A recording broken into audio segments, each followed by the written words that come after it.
Eu não vejo a hora do Silva chegar. A cada dia ele me ensina algo novo. Eu estou ficando cada vez mais apaixonado por mecânica. E você?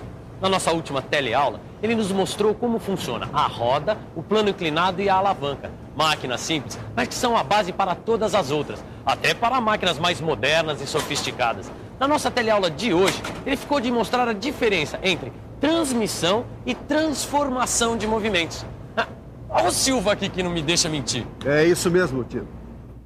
Na teleaula de hoje, você vai aprender a diferenciar as expressões transmissão de movimento e transformação de movimento. E vai ver como funciona uma polia, uma engrenagem, sistemas que transmitem movimento. E conhecer também os sistemas que transformam o movimento, como a biela manivela, a cremalheira e o câmbio.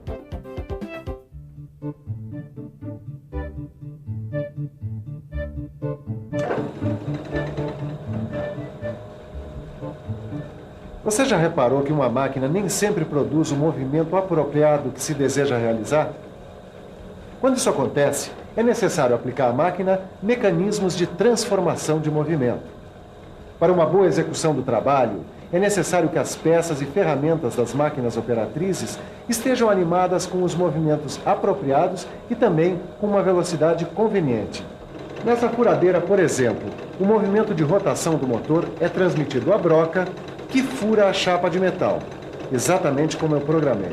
Por isso, no estudo dos movimentos em máquinas, é necessário saber a diferença entre transmissão de movimento e transformação de movimento. Transmissão e transformação de movimento. Qual é a diferença? Essa é a questão da nossa teleaula de hoje. Vamos ver. Oi, por favor, qual a diferença entre transmissão e transformação de movimento? Olha, eu não sei não, viu? Transmissão? Movimento de quê? Faço a mínima ideia, não sei.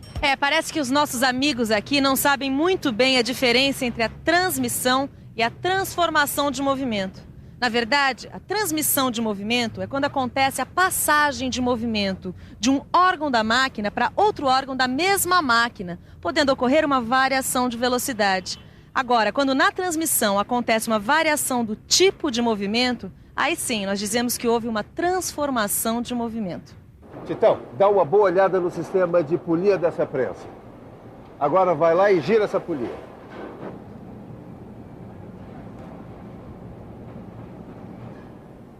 Aí, beleza.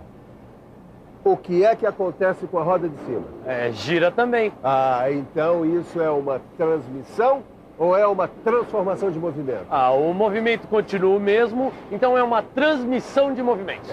Esse é o Tito. Agora vamos dar uma olhada no excêntrico dessa prensa ali. Tito, liga a máquina aí. Muito bem. O que é que você está vendo? O movimento circular se transforma em movimento alternativo, para cima e para baixo. É transformação de movimento. É isso aí, tio. É isso daí. As máquinas apresentam os mais variados tipos de mecanismos de transmissão e de transformação de movimento. Quando você vê uma prensa como essa trabalhando, você imagina o quê?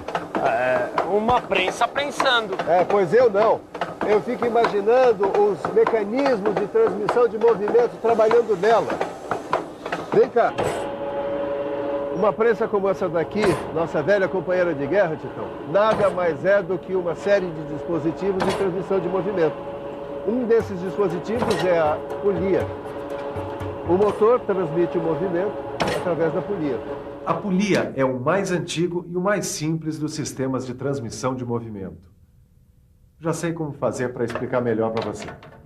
Vamos observar a minha furadeira aqui. As polias são sistemas de transmissão de movimento que se encontram fixadas em eixos de motores e máquinas. Elas necessitam, as polias, de correias para transmitirem o movimento de um órgão para o outro dentro da mesma máquina.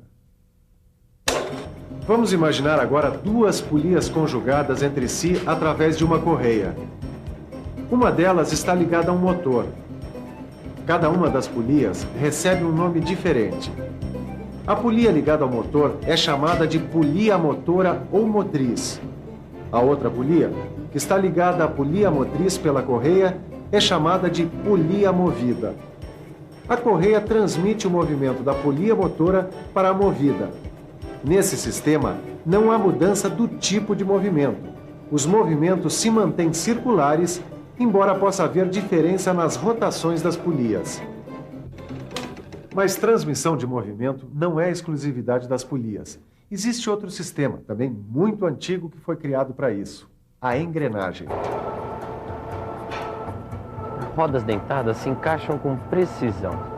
Uma passa o movimento para a outra, devagar para rapidinho. O que foi, Tito? Tá pensando no quê? Eu estava pensando nas engrenagens, mas foi bom você chegar, Silvio. Eu tô com uma dúvida. As engrenagens também são um mecanismo de transmissão de movimento? Tito, engrenagens são rodas dentadas assentadas em eixos que transmitem movimentos de um para o outro. O torno em que a gente trabalha tem engrenagem. Quer ver como se dá o movimento? O movimento circular de uma passa para a outra, fazendo a outra girar. É transmissão de movimento. Circular para circular, não tem transformação. A engrenagem é constituída de dentes que se encaixam nos vãos da outra engrenagem a ela acoplada. Uma engrenagem faz a outra girar em sentido contrário.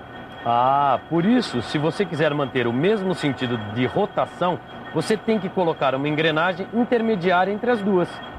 Será que você consegue imaginar agora outros exemplos de máquinas com engrenagens? Vamos pensar um pouco. Vamos pensar um pouco. Máquinas com engrenagens. Deixa eu ver. Ah, já sei. O câmbio de qualquer automóvel tem engrenagens. O torno, a fresadora, a retificadora, a plaina. Pensando bem, a maioria das máquinas tem engrenagens. Daí um dispositivo de transmissão de movimento muito fácil de encontrar. Seu Ananias! Ô, seu Ananias! Ô, seu Ananias! E foi dessa vez, Matias? Não vê que eu estou ocupado aqui com as engrenagens do espremedor de frutas da dona Gertrudes? É que hoje é o dia do campeonato anual de autorama.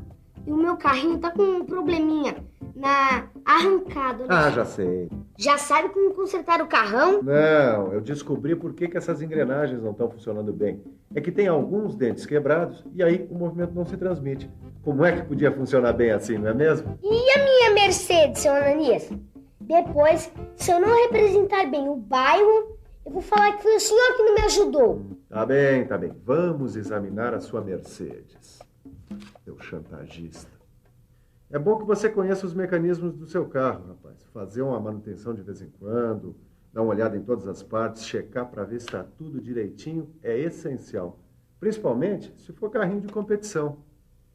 Ah, tá aqui, ó. Dá só uma olhada. A engrenagem que transmite o movimento do eixo para as rodas não está bem encaixada, ó. E ela é essencial para o sistema de transmissão. Pronto. Seu Ananias, o senhor é o melhor mecânico do mundo. Muito bem, Tito. Vamos ver se você entendeu mesmo. Se você quiser apenas transmitir um movimento, fazer um eixo girar o outro eixo, o que é que você usa? Eu uso polias ou engrenagens. Muito bem, isso a gente já sabe, vamos seguir adiante. E se você quiser transformar um movimento circular em um movimento retilíneo, o que é que você usa? Bom, a gente pode usar um excêntrico que nem aquele ali da prensa. Mas não é só isso não. Dá uma boa olhada nesse torno. Para transformar um movimento aqui nesse torno, a gente usa uma cremalheira. A cremalheira fica aqui, por debaixo do barramento. Um sistema cremalheira tem essa roda dentada que se chama pinhão. E uma barra horizontal também cheia de dentes. Dentes de formato trapezoidal, geralmente. Deixa ver se eu entendi. O pinhão gira sobre a barra, seus dentes encaixam nos dentes da barra dentada, deslocando para frente e para trás. O movimento circular do pinhão é transformado em movimento retilíneo. Ou vice-versa. Em alguns casos, a barra dentada se movimenta para frente e para trás e faz o pinhão girar. Quer dizer, movimento retilíneo se transformando em movimento circular. Quer saber onde a gente encontra uma aplicação bem legal para a cremalheira? É o sistema que abre e fecha o portão da casa do Gaspar. Se lembra como funciona? É mesmo. É, Titão, mas a cremalheira não é a única maneira de transformar movimentos retilíneos em movimentos circulares. E vice-versa, né? É, você pode usar um mecanismo tipo biela-manivela. Na biela-manivela, o movimento circular é transformado em movimento retilíneo, realizando o trabalho. A essa manivela está ligada uma biela que, por sua vez, está ligada a outra peça da máquina. O eixo do motor gira e o sistema biela-manivela transforma o movimento circular em movimento retilíneo, para frente e para trás ou para cima e para baixo. Bom, então aquela serra elétrica que o João usa para cortar materiais, aquela que faz o movimento para frente e para trás, ela tem sistema biela-manivela. É um tipo, sim. E sabe onde mais tem biela-manivela? Nos motores à explosão dos carros, por exemplo. Os pistões do motor possuem um sistema biela-manivela que transmite a força e o movimento ao veículo. Mas você não aprendeu tudo sobre transformação de movimento, não. Além da engrenagem, da biela-manivela, existe também o câmbio. Essa peça aqui é o câmbio. Ela transforma movimento circular em movimento retilíneo ou movimento rotatório alternado. Os tornos automáticos possuem uma série de câmbios. Eles são montados nos eixos de comando da máquina. Eles transformam o movimento circular em retilíneo. O resultado pode ser posicionar uma ferramenta, acionar um comando, deslocar material e etc. Seu nariz! Seu nariz! De novo, Matias, justo agora que eu estava mostrando o câmbio para o Fiz sim! E dediquei minha vitória ao senhor que consertou minha Mercedes e me ensinou na manutenção da minha máquina. Viva seu Manias! E viva a mecânica! Eu sabia que você ia ganhar, você é um campeão mesmo. Olha só que legal. E atenção, se liga aí que é hora da revisão. Nessa teleaula, você aprendeu a diferença entre transmissão de movimento e transformação de movimento. Viu como as polias transmitem movimentos de um eixo para outro. Conheceu as engrenagens, outro mecanismo de transmissão de movimento. Aprendeu ainda que para transformar um movimento circular em retilíneo ou vice-versa, você pode usar uma cremalheira, uma manivela biela ou um câmbio. O mais importante, porém, é que hoje você conheceu um pouco mais sobre mecânica. Agora, se você quiser entrar para valer na mecânica, é só transformar tudo isso em conhecimento, em massa cerebral. Estude com afinco, faça os exercícios do seu livro. Bons estudos e até a nossa próxima teleaula.